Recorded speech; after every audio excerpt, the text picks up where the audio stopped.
Hi, welcome to the show, Constitution Then and Now. As usual, I'm just shooting the breeze here and not paying attention to anything. But my guest, as I told you last week, my guest is Al Shurtleff.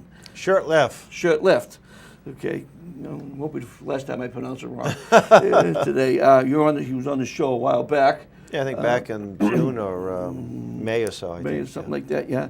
And you're on, of course, back on today. And next Wednesday, October 17th, right across here at the Thomas Crane Public Library at 7 p.m. You're going to be doing a talk, is it? A presentation, sort of a PowerPoint presentation. Presentation on Agenda 21 is coming to your neighborhood. And it's already here if you live in Quincy, by the way. What is Agenda 21? Well, in a nutshell, like a soundbite, I tell people that the Communist Manifesto, plank number 1, calls for the abolition of private property. That's it in a nutshell. But Agenda 21 stems back to 1992. There was a conference in Rio de Janeiro. Thousands of people from around the bureaucrats, the man who wrote this article, William Jasper, said, and he was there at the event, he said there were communists, socialists, globalists, greenies, and diapered swamis at this event. And out of this, I think it was about a 10-day meeting, came a number of documents, some hard law, like a treaty, and some soft law, like Agenda 21, and I'll explain that in a minute. Agenda 21 is a 1,000-plus page document, 40 chapters, that is not a treaty. It's basically, here is a blueprint to have this sustainable so-called development. And each nation that signed on to it, including ours, pledged to implement the UN's Agenda 21. And George H.W. Bush, who was not at the conference, but he was on a boat offshore, probably on Kerry Scaramouche, for all I know. Scaramouche. Where, of course, he goes to... Down on Rhode Island to dock it. Yeah, because he saves money. And when Bush signed this, he probably didn't read it, but he was a committed internationalist, so he knew, hey, if it comes from the UN, it must be good. He pledged that every branch of the U.S. government will support this. And if you read the document, and I encourage, this is an article written by the author who was at the original from the New American. You can find it online. Go to newamerican.com. It is a radical transformation of human society. Their own advocates say that. In fact, there's a book which is a synopsis of Agenda 21 called Agenda 21, edited by Paul Sittarts. And he said that the implementation of Agenda 21 will require a profound reorientation of all human society, unlike anything the world has ever seen. That all human action will keep sustainable development in mind. Do we see that today at all? Everywhere you turn, go green, green, green, green. Conserve, and being a good steward is one thing, but you can't go anywhere without seeing it all over the world. Why all of a sudden? I mean, people have been relatively good stewards of their property for years, and those that weren't either lost their property or what have you. So why all of a sudden is this acceleration? Well, I'm going to, I'll be able to explain that next Wednesday, of course. But so Agenda 21, the conference in Rio was over. You had Agenda 21. You had the Biodiversity Treaty. You had the Protocol on Global Warming and a few others. The Protocol on Global Warming was passed by the Congress. But because of the Kyoto Treaty, did not go through, thankfully. So that sort of died. The Biodiversity Treaty, I wish I could show you a map. The Biodiversity Treaty, the goal of this treaty was to basically put our nation back the way it was before Columbus showed up, or at least half of it. That was the goal. Sounds pretty fantastic. The treaty, it was hard to get a copy of the treaty. Well, a friend of mine, Dr. Michael Kaufman, was able, he and a few others, a few days before they were going to ratify it or vote to ratify it without even reading it. Because again, if it comes from the UN, it must be sacred writ, it must be good. And as a result of reading the treaty, he prepared a map. And I knew you really can't see it on, it's in this reprint and a few other places. Yeah, it's kind of hard to show here. I don't know if you can zoom in on that or not. There we go. Anyway, this, you see the red would be the highly, and you can find this on, and you go online, look for the biodiversity map. The red would be off limits for humans for the most part, and the yellow would be highly regulated buffer zones, and you can't see the black dots too well, but these would be the stack 'em and pack 'em communities with smart growth and so forth. Well, Congress, the Senate, rejected the treaty, thanks to the work of Dr. Koppman and a few of his colleagues. Unfortunately, it's being implemented without a Senate approval. And 2 years before Agenda 21, there was a group that was formed that was called the International Council for Local Environmental Initiative. ICLEI is the nickname. Sustainable Local Governments for Sustainability. This is based in Germany. It's a UN. It's not a UN organization or even a subdivision. It's like a UN franchise almost.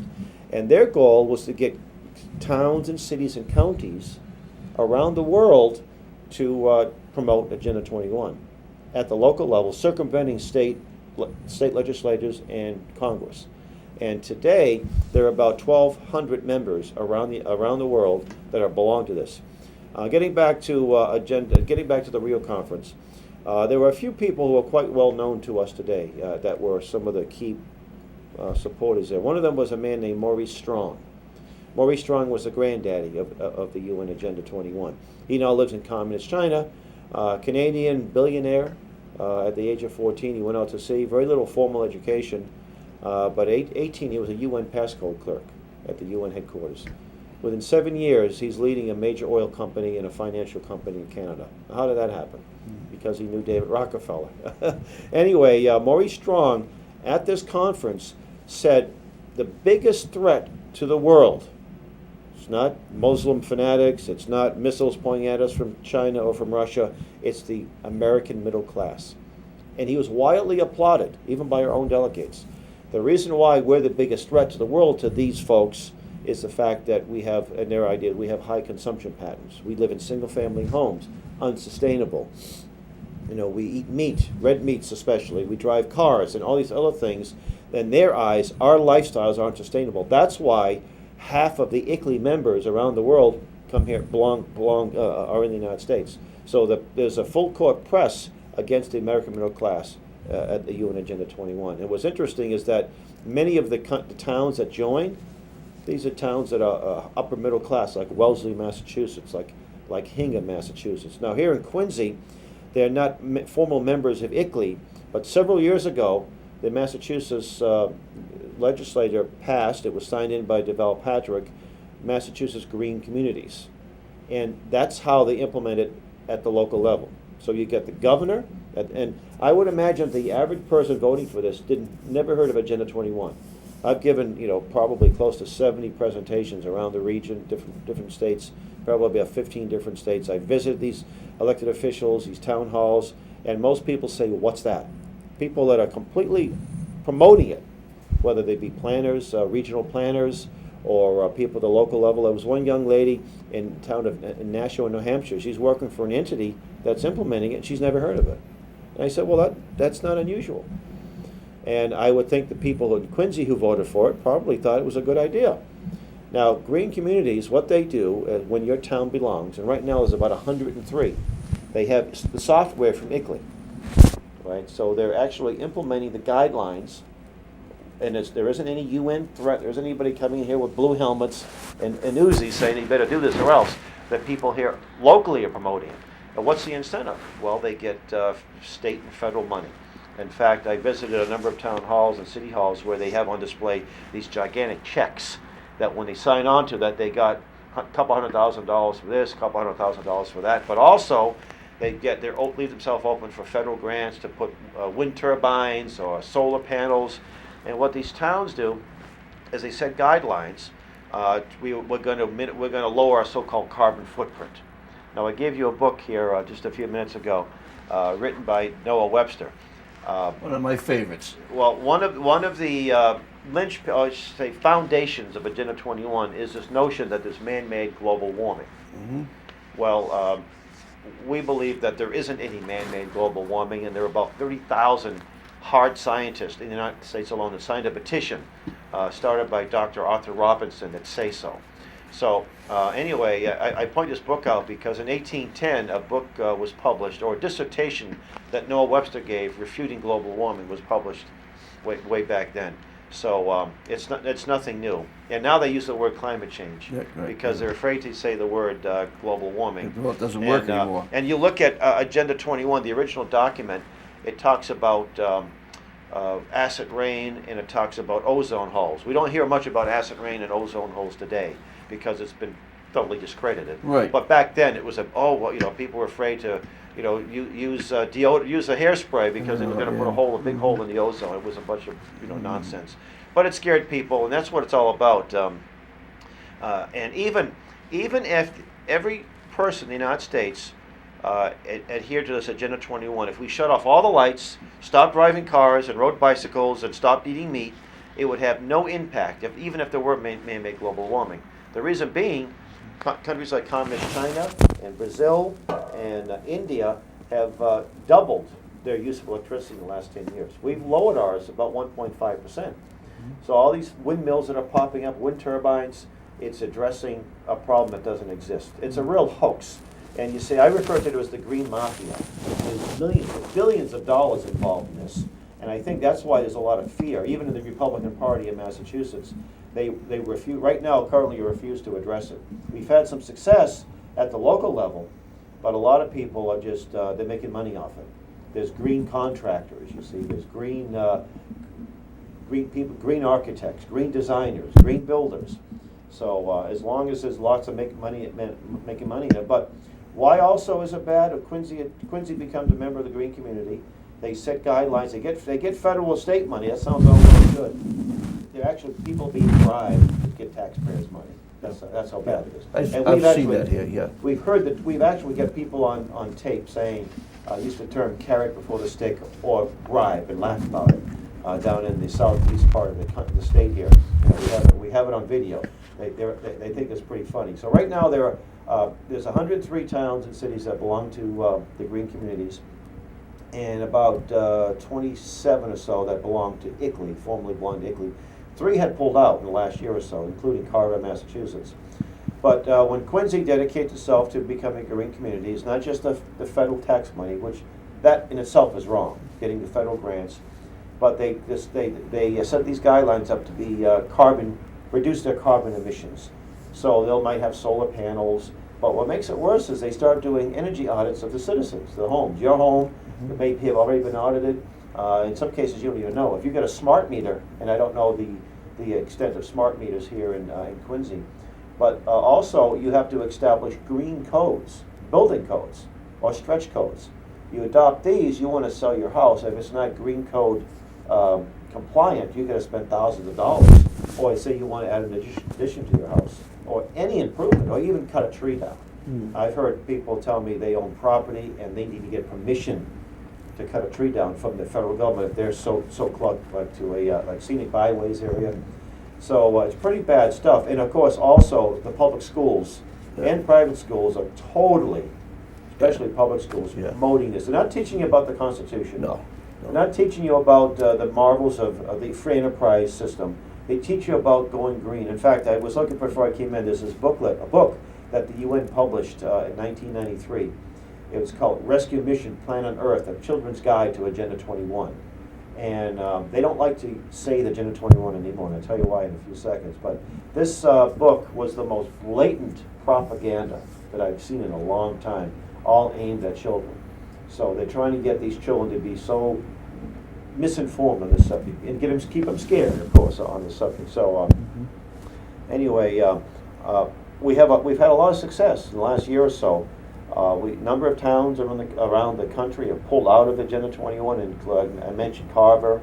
The state of Alabama actually passed a law. It was signed by the governor banning Agenda 21. It's not just ICLEI, but it's all of the tentacles ICLEI has.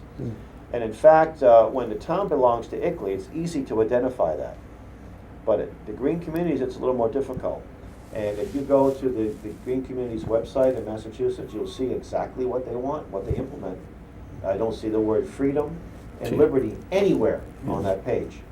And it's also, and most of these people that are pushing it, I would say, are well-intentioned. They think this is just going to be great, that we have to do this. They're totally convinced that if they don't do this, the world's going to come to an end next week because of carbon dioxide. You know, the EPA actually says that carbon dioxide is a pollutant. That's how insane this has become. And you say, well, what else has happened? There's really nothing to worry about here. Well, the incandescent light bulb has been banned by Congress several years ago, and it's about Agenda 21. So by the year 2014, you can no longer manufacture this light bulb. Well, they don't even manufacture here no more. It's manufactured in China. Well, yes, The last company to do it was in Tennessee, which was owned by General Electric, and they shipped it over. They ship everything overseas, and General Electric has no problems building the new light bulbs, the compact fluorescent bulbs, which are more expensive. It's interesting too, when they passed this bill, they call it something to do with energy independence. Now we rely upon China for most of our light bulbs.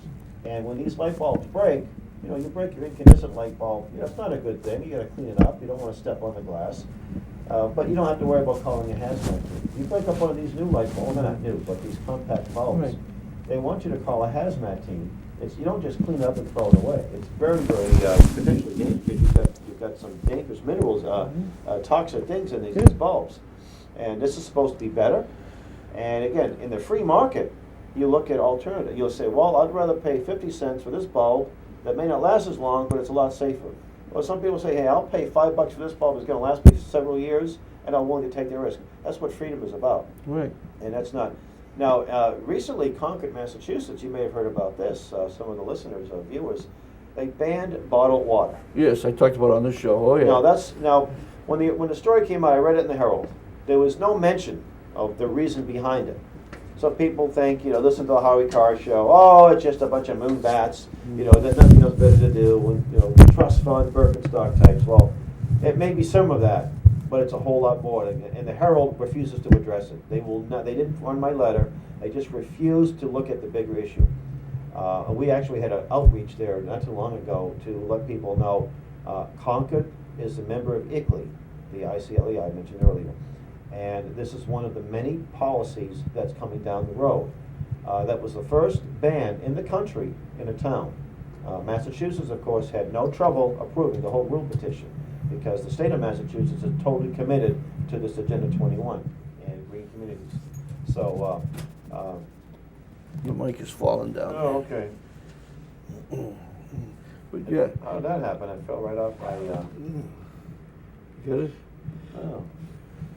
Follow the wire, as they say. Follow the wire. Follow the money. Right there with your leg. There you go. That's not supposed to happen. Oh. Good thing this is just a local show, huh? What's that? It's a good thing this is just a local show, huh? How's that? How's that? There you go. Okay, All right. thank you. Yeah. Yeah. I haven't moved a whole lot for that to happen. So there'll be other towns and cities around the country that will implement things like this. Now in Concord, it was taken for a vote, but something like that should even be on the ballot. Oh. Why should a town say you can't sell? Now there are the smaller bottles, I guess, but that you can't buy or sell these bottles. Yeah. I mean, it's outrageous. So were they going to go to Arlington to buy it? You have to go to Arlington or Bring it in. Belmont. And what's Yeah. interesting is most of these bottled water companies are completely on board this green nonsense. Mm-hmm. You get a Poland Spring bottle. It tells you that you're going green and be green. Well, you see, the bottles are plastic, and that's unsustainable. Right. Even though you can recycle them, it's not a big deal. Yeah. And also, you have to take the bottle from the spring and ship it to wherever it is. So it's very unsustainable when you do that. At one time, buying spring water was a good thing. They would tell you that it's healthy and it's better for you. Now they want you to drink the tap water. Mm-hmm. And some tap water is fine.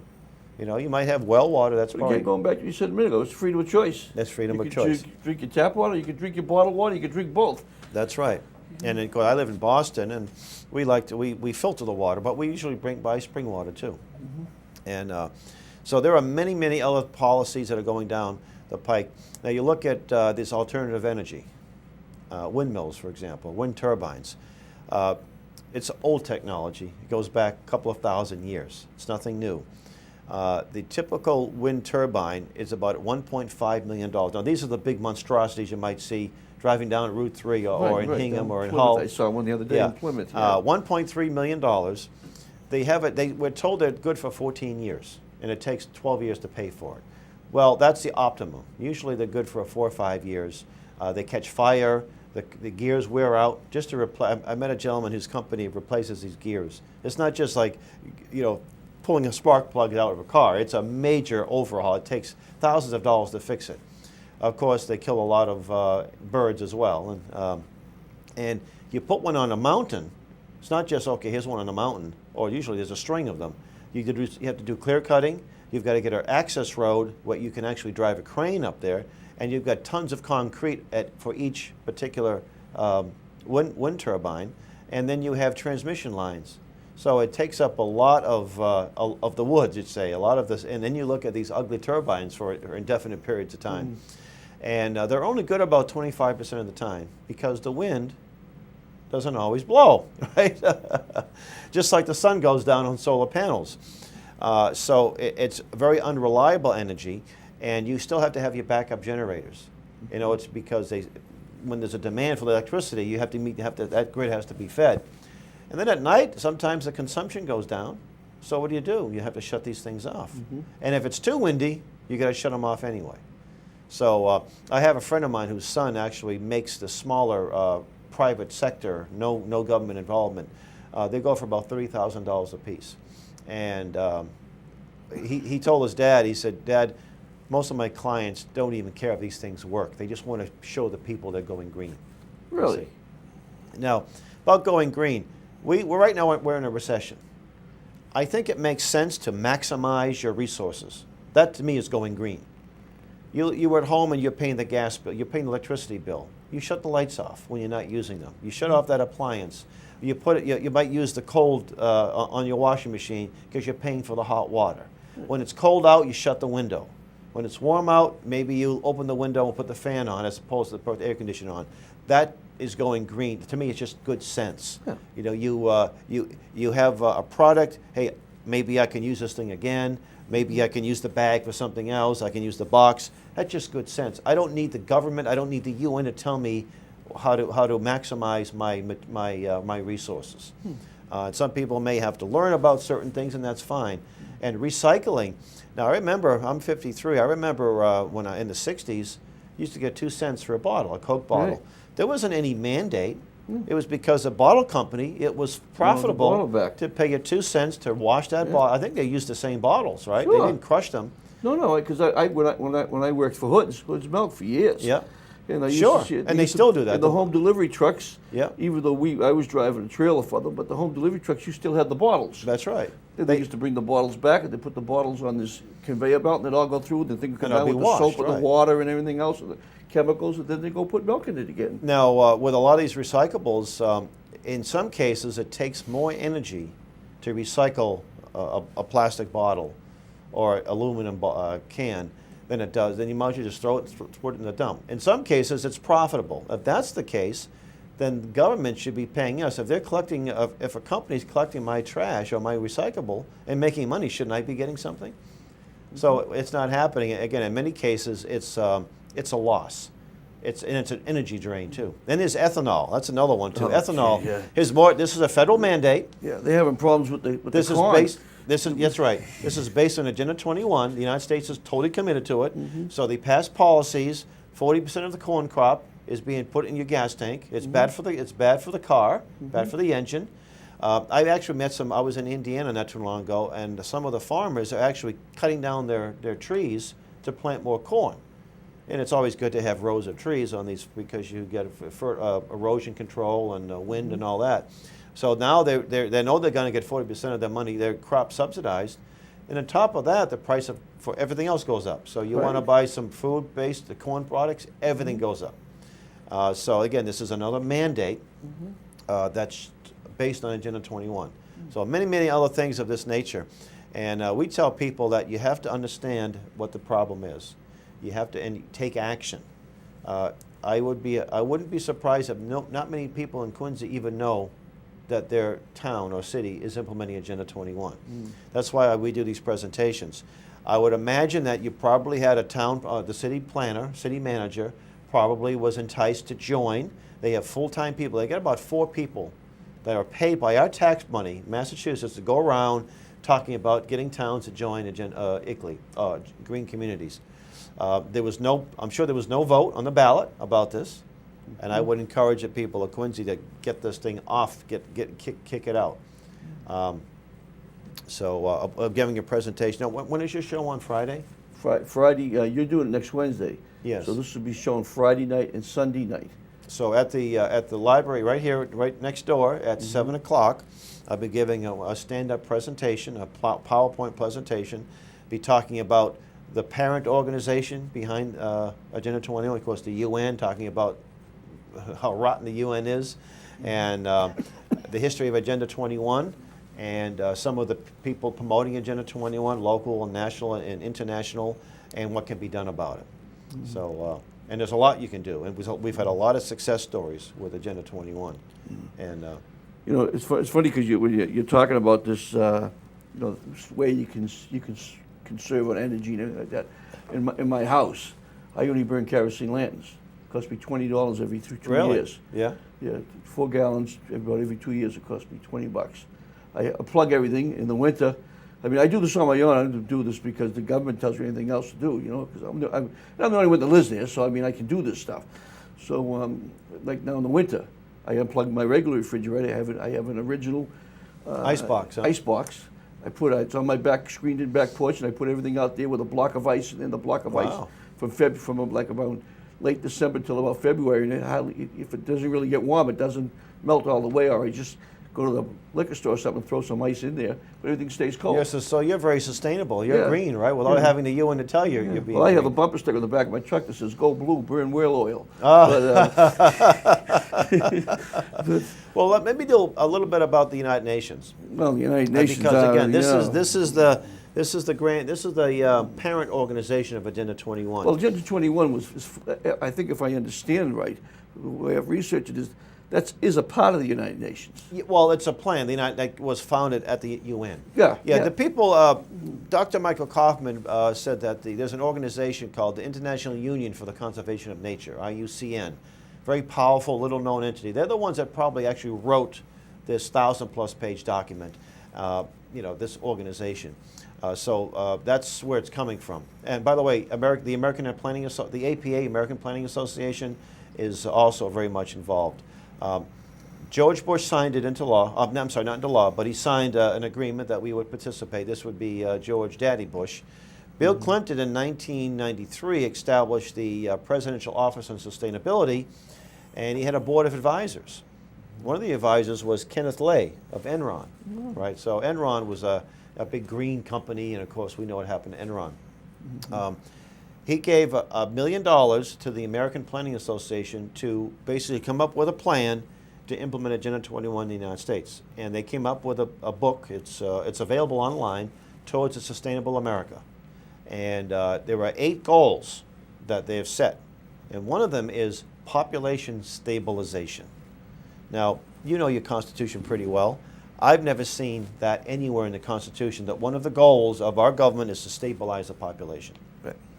The American Planning Association also encourages their people to avoid certain terms, like the word sustainable development, because it's now become a buzzword. I mean, we see that term, you know Agenda 21 is behind it. And you hear the term sustainable development all the time, or being sustainable. And people say it without even realizing what it means or where it comes from. In 1987, there was a UN conference. It was chaired by Gro Harlem Brundtland. She was the former Prime Minister of Norway, and also the Vice President of the World Socialists. Well, of course, you wouldn't find somebody at a UN forum from the von Mises Foundation or from some liberty organization. They haven't invited you to any of these conferences for your input. Have they? No. Yeah, okay, I it's in didn't the think mail, so. maybe got lost or something, delivered to the wrong house. And maybe that's what happened. Maybe they got your email. Maybe Yeah. they got your email address a little mixed up. This commission came up with the term sustainable development. And they have a nice definition. It says, to meet the needs of this current generation without infringing on the needs of future generations. Now that sounds almost reasonable, but the word needs is a little troubling. See, a need is a basic thing. I need water. I don't need red wine, right? But I need water. So there are things. I need certain food. I need transportation, but I don't need a car. You understand? So a need is a basic thing. What about wants and desires? You see, that's what free people have wants and desires. Right. Yeah, and but the word need people don't quite grasp.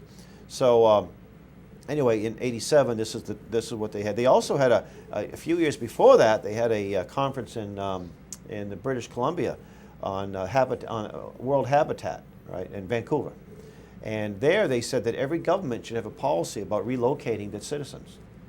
And you say it sounds very far-fetched. Do the research.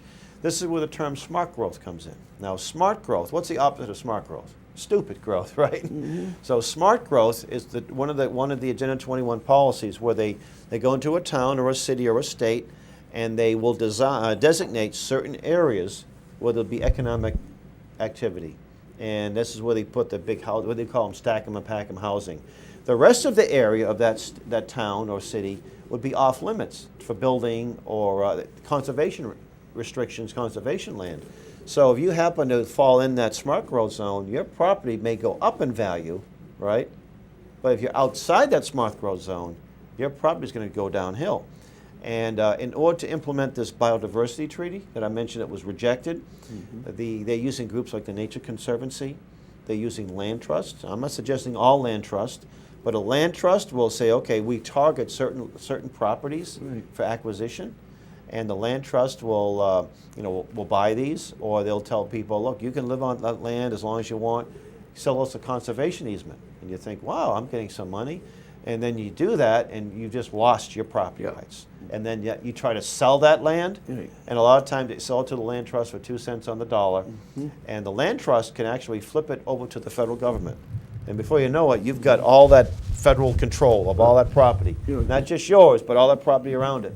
So this isn't something that's pie in the sky. This is something that's happening right now. And this is what's fascinating is that the John Birch Society has said for years, get us out of the UN.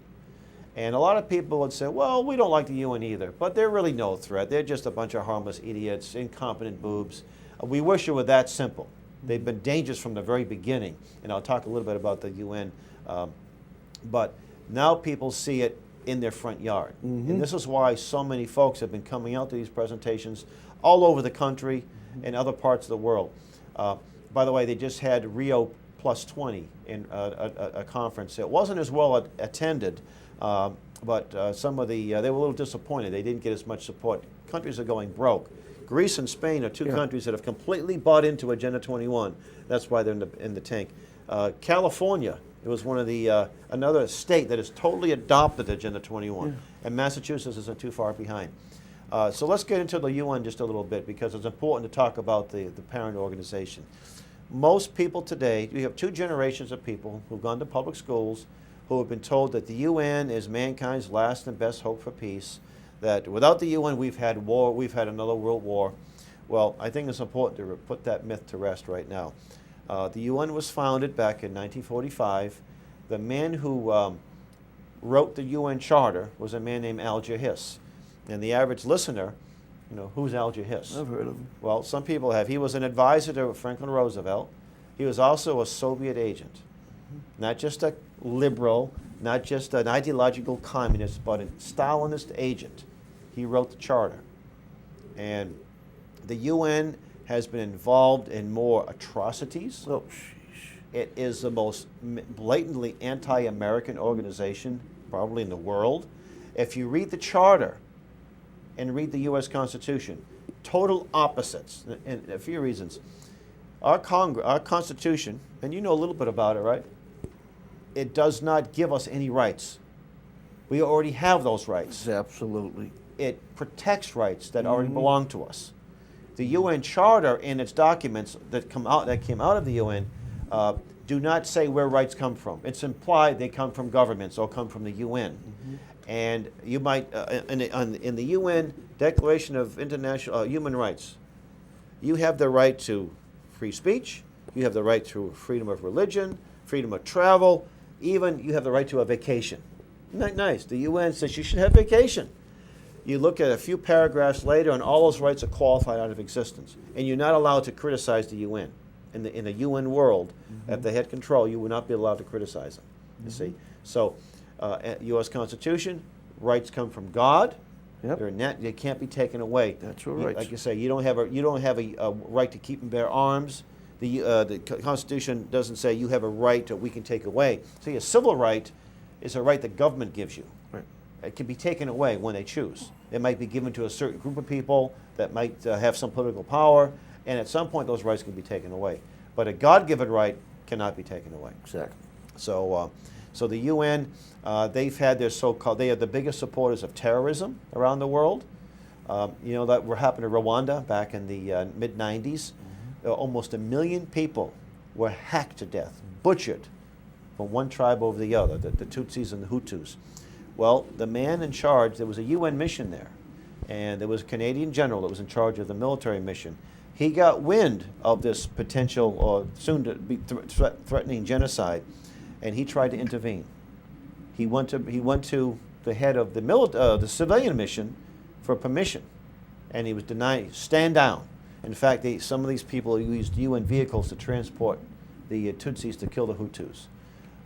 That Canadian general, by the way, became a drunk. He was found on a park bench up in Canada. He just really lost his mind. Kofi Annan was the man in charge at that time of the UN mission. He later became head of the UN, and he got a Nobel Peace Prize, which is tells you a lot about the Nobel Peace Prize. And Barack his son, Obama. it was very much involved with the food for oil scandal and many other things. Some of the UN, some of the characters I mentioned, Alger Hiss, they had a Nazi, the Austrian Kurt Waldheim.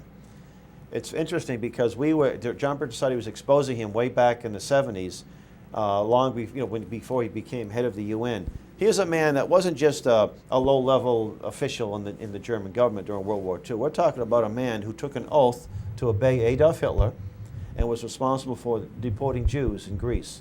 He was the head of the UN. And it did become, he was well liked at the UN, by the way. His Nazi connections didn't come out until years later when he became president of Austria. All of a sudden it was an issue.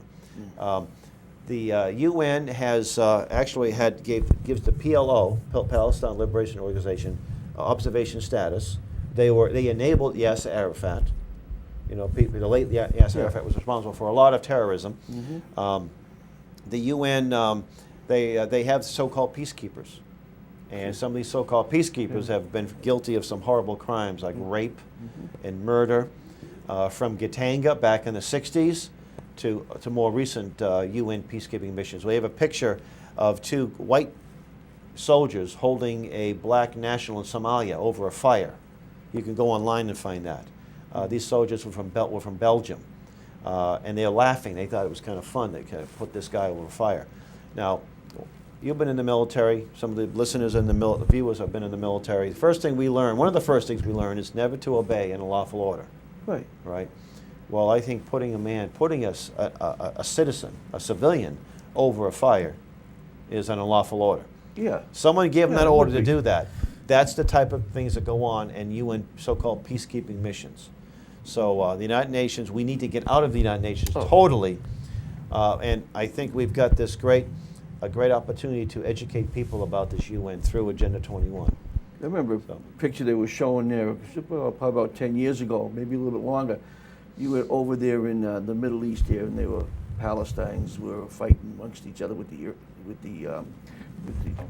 Jews, and they were sending rockets in, and then showed the UN ambulances taking these supposed people that were hurt, Palestinians, out, and then one camera or something had followed. I think it was a satellite actually that followed it, and it showed when the ambulance got to where it was going, all those people that were on the stretchers get out and ran away.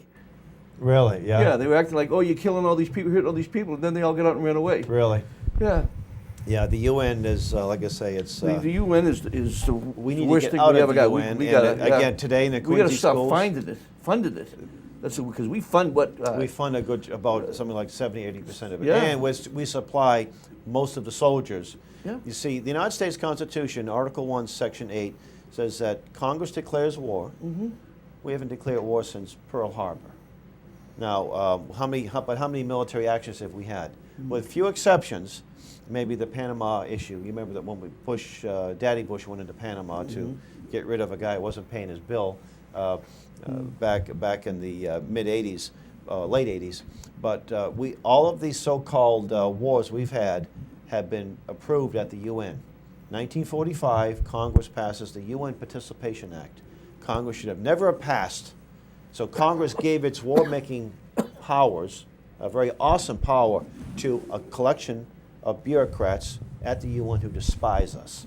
The Security Council, made up of countries like Syria, nations that are basically sponsors of terrorism. Look at just happened. Was it last week or the week before when the UN opened its doors for this year's whatever they do over there? I don't know what they do, but the NAACP went and said they wanted the United Nations to investigate suppression of minority voting here. That's right. You can ask people like China, North Korea, and all these people. Some of them don't even let women vote. First of all, they don't belong looking at our laws. They don't belong. They have nothing at all. It's none of their business what we're doing. That's not what they were formed for, anyways. Well, they violate their charter. Almost everything they do is in violation of the ideals enshrined in the UN. And there are a lot of groups that are called NGOs, non-government organizations. Now that's a generic term in some respects. If you're not a government organization, you're an NGO. But the UN actually will certify an organization to be an NGO. And their job is to carry out the mission of the UN. And in this case, with Agenda 21, you get groups like the Nature Conservancy that are NGOs. And they have to agree with the philosophy of the UN. And by the way, the UN was formed to create a world government. That's really the bottom line. Of course. And anybody who doesn't agree with that has not done their homework. Well, one of the lodge I belong to, it's worldwide. And every year, each lodge funds like at least 5 kids to go to the United Nations for a week. So they should send them to Camp Constitution for a week instead of the UN. It was about 6 or 7 years ago, I started getting a little upset with it. Good for you. I started putting a little bug in there saying, we should be doing this. Oh, no, it's fine. Because what they had to do is the kids would come and they would write essays on why they wanted to go. So we would pick out 5 that, we would have some guys that would pick out 5 to say which ones would go. Then when they went, they had to come back with their parents and stand up and tell us, after our meeting, and they stand up and tell us what they learned at the United Nations. Always coming back saying they didn't realize how rotten this country was and how we treat other people. That's right. And everything else. And, it was terrible. So I started making a little bit of a stink over it. Good for you. Do you know now, not one of our lodges sponsor the United Nations? That's great. Well, they should be sponsoring. And I told them at one of the meetings, I says, stop and look what's going on. Stop and pay attention to it. And they all started doing it. 2 years after I started complaining, we don't do it no more. That's good. We've told, of course, the school departments are upset with us, especially the Milton one, because we used to send 2 or 3 of their kids every year. Did you really? Yeah. And we said, no more. But you were talking about, Weymouth just recently bought a home in Weymouth. It looks like Monticello. A conservation land. Yeah, they bought it. And if you stand there, it's almost like standing in Monticello when you're looking out and everything. The guy built it back in the early 1900s. Looks just like it. So I was asking one of my friends just today, I said, because he's on the historical commission, I says, what do you guys have to do it? He goes, well, he says, really, we don't have anything right now to do with it. He says, it's kind of weird. He says, but one of the things that they're proposing is community gardens. Yeah. I said, community garden? He says, yeah, everybody go up and have a garden on the land, because there's a lot of land. That don't make any sense. It's this beautiful home that looks just like, and they're going to have gardens there. Well, it's just what you were going back with what you were saying. Yeah, well, Weymouth, a lot of people already have yards where they can have gardens. Yeah. They started doing that like the fens, when you had people living in the cities, you don't have a lot of room for gardens. But, and I'm not against necessarily that, but the town should be in the business of selling property. It's property, not buying property. Right. And all over the country, probably all over the world, governments are buying private property, taking off the rolls. In the case of Ware, Massachusetts, they got an old farm. I think the gentleman who owned it, or it was the lady who owned it, they weren't farming for a while. She got over to this land trust bought it, and they put all kinds of conservation restrictions on it. Even agriculture, tractors. They didn't want to even ban tractors on this land. So they're not really, most of them are not really interested in trying to manage the land. They want to take it out of production. Right. So, in fact, the worst thing you can do to attractive land is not to manage it. It's like your garden or your yard. If you don't cut the grass, after a couple of years, it's going to look kind of nasty. The house I used to live in Hyde Park was empty for about a year and a half. We would go in the old neighborhood to talk to our neighbors and what have you, and you saw weeds growing up. It looked pretty it looks really nice when I was managing it. The same thing with forest in general. And in fact, they talk about sustainable forestry as if somehow you need to implement these goals. Well, I met a man who said, Hal, we've been cutting timber off our land for 4 generations. And he gave me how many board feet. It was phenomenal. He said, we've got 20 acres of land. It's heavily forested, yet they've been cutting hundreds of thousands of board feet over all these years. They're using so-called sustainable methods without any help from the UN, right. You see. In fact, it's interesting, too. I talked about technological advancements that make our country greener. You can make the case that coal and oil are green technology. Well, why is that? Well, 100 years ago, most people were using firewood at that point. Maybe a little more than that. But 100, 120 years ago, the average person had to use firewood. Because of the innovations and be able to ship coal to New England. So coal was used in lieu of firewood. 100 years ago, our forests in New England were about 85–90% depleted. We were deforested. Now we're back. I was up in the northern Vermont, they call it the Northeast Kingdom. And interesting too, we get a little tour of this history museum, and this lady said, she said, 100 years ago, the forest was only 20%. She said, now it's all back. Even with all the population and all this, there's more forest now than we've had in over 100 years. Where I hunted in Maine, the same thing. Every year I'm up there in November, you can hear the chainsaws off in the distance. Because trees grow back. Hancock lumber is cutting down the trees for lumber. You go up there and of course you see it's all wide open. You go back there 3 years later and you say, all the trees are back. All the trees are back, that's right. They're even planting the trees. Well, that's right. But I mean, that's even though they don't plant the stewardship. trees. Good, exactly. Yeah. See, stewardship is where In you order to use... make money, they put it back in the ground again. I took it out and I'm going to put it back, let it grow. We'll go off to here. 15 years from now, we'll come back here and take these. That's because private property almost always leads to good management. Now, in the eyes of the Agenda 21 people, the worst thing is private property. It's not just about land. It's about controlling the population. But it's also, they use the term social justice. So in their eyes, private property is where all social inequalities begin. All the evils of capitalism begin in private property.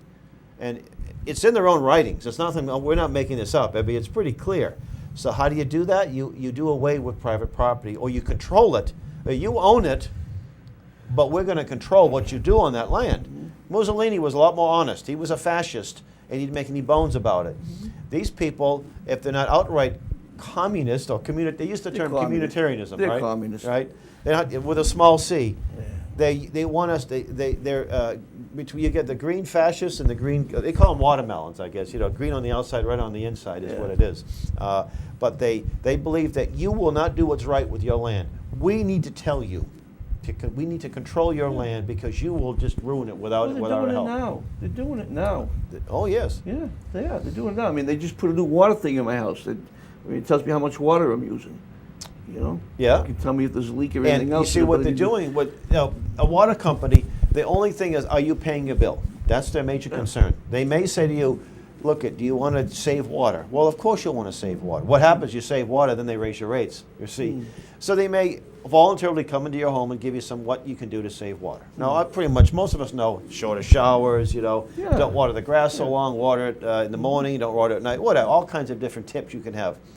The same thing with electricity. A lot of people are getting letters from the electric companies saying, gee, they don't say gee, but there's more usage. You're using more electricity than your neighbors. Well, so I'm paying the bill. That's it. Well, in our particular, one time there was 10 of us living in this house. Well, the neighbors, there was 2 of them. So of course we're going to use more electricity. But it's a way to measure what they call the carbon footprint. And these things called smart meters. There's a one minute video clip of Obama advocating people put smart meters. That's all I need to know, that smart meters must be bad. If he likes them, they're going to be bad. But it's actually a 2-watt radio station that has wireless information that anybody can gather about your use of electricity. Now you say, what's the big deal? people used to laugh at me 5, 6, maybe even 10 years ago. I talked about it in the show many times. Yeah. Even my friends used to laugh at me. You go into Stop and Shop. In fact, I talked about it last week. You go into Stop and Shop, CVS, you got a card. You swipe the card, they're going to give you coupons, this and the other. Yeah. No, I used to say back then, they want to know what you're doing. Everything. That card has your name on it. That's right. It doesn't say 250 people came into the CVS today and bought this type of stuff. It says Don Cussa came into is what CVS Don's today, buying. at Stop and Shop, this is what we bought. Now you see them where they're going into the schools. You saw what they're doing in the schools now. They're even stopping kids from bringing their own lunch, bag lunch. They have to have the menu, the whatever, what they serve in the school. Right. Okay. This year, starting next year, they announced it a couple of weeks ago. I talked about it on the show. They're saying that it worked so well for the health of the kids that the agricultural department of the Obama administration wants to start. USDA wants to start next year of going and actually looking and see what you're eating in your house and giving your kids. Well, that's Obamacare, and Obamacare, by the way, is part of Agenda 21. Yeah. Oh, sure it is. You know, it's right in there. You go do a search for sustainable medicine. You'll see it. I've been reading this book, and I made a few notes on it, and I didn't. Judge Warren Burger. I mean, this guy here was. I knew he was a little weird. I never liked his decisions because I follow that stuff, but. I don't think there are many decisions from the Supreme Court in the last 40 or 50 years that most of us liked. Yeah, they don't blunder it. Well, did you see today? You talk about all this. You see today where the Supreme Court was going to hear the argument about private property? Oh, I know that. I know there's probably a number of these different ones. Private property. If you buy something, right, in the way it is right now, is that if you buy something from another country, whether it's a cell phone, whatever it might be, you can't sell it. You actually don't own it. It's not your property to sell. Because you know what's going to happen there if this ever does pass. It's going to go from foreign to whatever you own. You won't be able to sell it. But imagine the court system, all federal courts, the Ninth Circuit, everybody couldn't make a decision. This is the way they worded it on the TV today. They couldn't come up with a good explanation of which way to go, so they threw it up to the Supreme Court. The Supreme Court is going to make a decision whether you buy something in the store. And you decide to sell it. If the Supreme Court upholds it, they'll say, well, if it's foreign made, you can't sell it. You can't sell your own property. The problem is the Supreme Court has heard most of the things they shouldn't be hearing. Absolutely. It's not something. It's not their business. Throw it back out now. They're the third branch of the government. And they're the weakest branch of the government. For that purpose, right. And in fact, if you read it, it says you will be a judge as long as you are there for good behavior. That's right. And if you go back and read what happened in the beginning, there were some judges that were fired from the bench for getting drunk at home. They said, well, no, that ain't good behavior. That's not good behavior. That's not good behavior. Good behavior just isn't on the bench. Good behavior is good behavior. Good behavior, that's right. That's right. But again, by the way, Congress can rein in the Supreme Court by simple, without any presidential involvement. They can they can pass a law and say the Supreme Court cannot rule on Article 1 is Congress. Article 2 is the president. Article 3 is the courts. That's right. And it gets smaller with what you can do every time. That's right. Congress, only one that can make law. Congress is the most powerful branch. And by the way, this Agenda 21. And in fact, there's a guy that just brought it up to the Supreme Court. I was reading about it yesterday or the day before of the Obamacare, and he's absolutely right because Congress never passed that law. And under our form of government, Congress has to pass that law. And Congress voted against it. It was pushed through by the agenda of the Senate and everything. So it's actually unconstitutional. You're right talking now. about Obamacare? Yeah. It was should be the federal government never had the authority. No, they never had the authority. It's not there. But right, it's not there. I understand all that. There's so many people that are so misinformed. Congress never really gave the approval.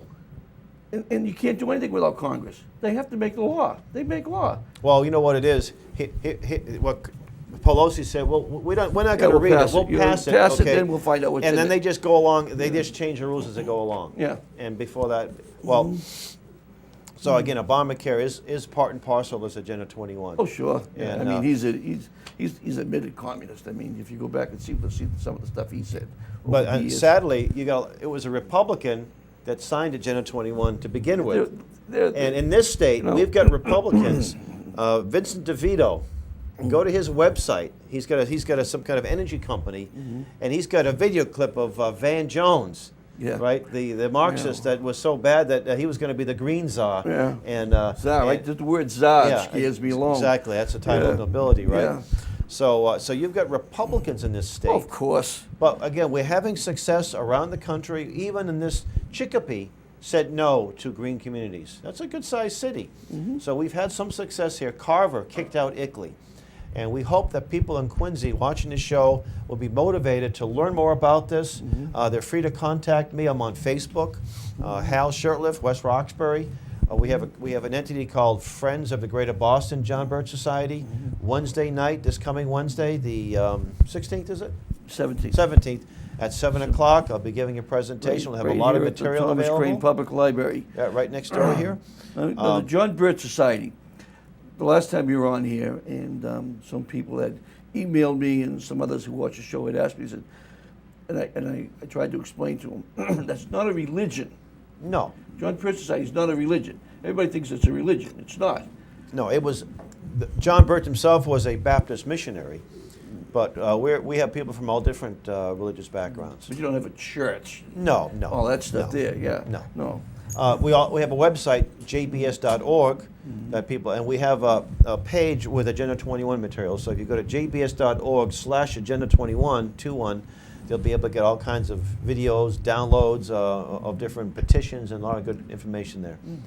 So you're an organization that upholds the Constitution. Right, we're actually chartered here in Massachusetts. We're a not-for-profit corporation under Massachusetts general laws.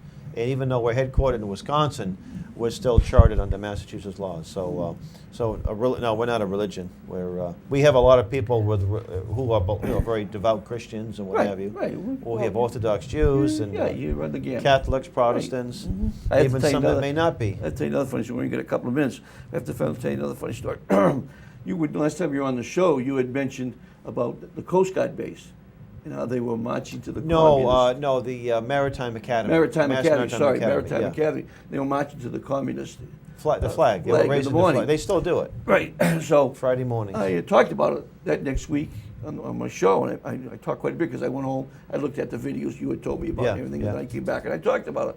Well, I got this irate email. I mean, this guy called me everything in the book. Oh yeah. Yeah, because he said, this ain't right. Who you to say that while you're sleeping, we're doing all this and that. Hey pal, I was in the service in the '60s. So while you were a dream, maybe I was doing stuff. But anyways, I told him, I says, go to this website. I even sent him a couple of links. He didn't want to believe it? He didn't want to believe it. I have evidence. I was there. Yeah. Yeah. Well, you got evidence because it's on the website. Yeah. I sent him the links. YouTube. Yeah. YouTube. Sorry. Yeah. And he still emailed me back, and called me a nitwit. And keep my mouth shut and don't ever mention it again.